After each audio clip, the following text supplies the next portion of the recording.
Hi, everyone. I'm Susie Sa. And I'm Peter Dow. President-elect Donald Trump is sending a strong message tonight about the changes he wants to see in policy involving the American workforce. Well, today he revealed his pick for Secretary of Labor, Andrew Puzder.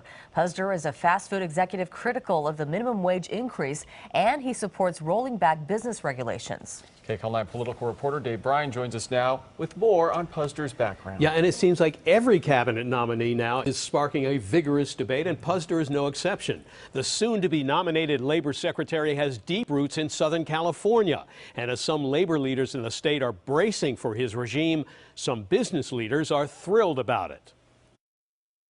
Together, we will raise incomes and create millions and millions of new jobs. President-elect Donald Trump ruminating at a rally in Iowa Thursday night about how the American labor force will benefit from his administration.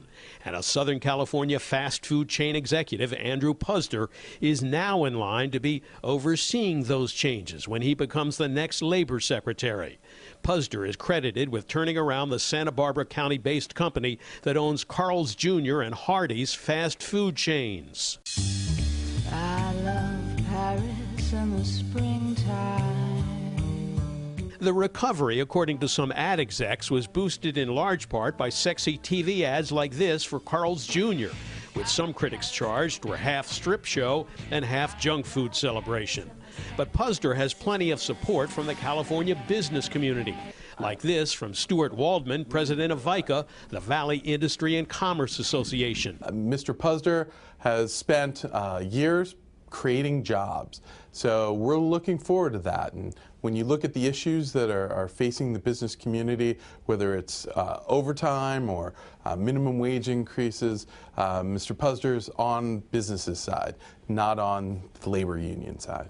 Puzder has been an outspoken critic of regulations he says are strangling business in America and of proposed increases in minimum wages across the country, as he told the Fox Business Channel a year ago. If your concern is to create entry-level jobs for young Americans, then a $15 minimum wage is something you should be protesting against. If your objective is to bolster and support the unions, and you're not all that concerned about whether young people will have entry-level jobs, then you should be protesting in favor of a $15 minimum wage. His record has been one of fighting workers, of making their lives harder. Rusty Hicks is the leader of the LA County Federation of Labor. He says Puzder would be the first truly anti-labor labor secretary in many years. And he's been an outspoken opponent of raising the minimum wage, of giving workers the wages that they need in order to provide for themselves and for their families.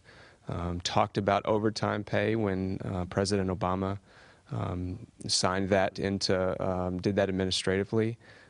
Said that he was basically going to take that overtime pay out of the pockets of workers. In fact, in March, Puzder, seen here holding a Carl's Jr. burger, was featured in this article on Fortune.com, which reported he wants to take humans out of the fast food equation and replace them with automation and robots. Puzder supporters charge the minimum wage increases in California are pushing some businesses to expand automation and cut back human jobs. When you look at the increased minimum wage, that costs jobs. Businesses are struggling right now, and whether if someone gets paid $15 an hour, that's great for them, but the person who lost their job, they're pretty sad about that. Labor leaders say how ironic it is that the man who was elected president by blue-collar votes now nominates a labor secretary who's anti-worker. President-elect Trump said that he would protect workers, that he would stand up for them, that he would rein in Wall Street, he would protect Medicare and Social Security.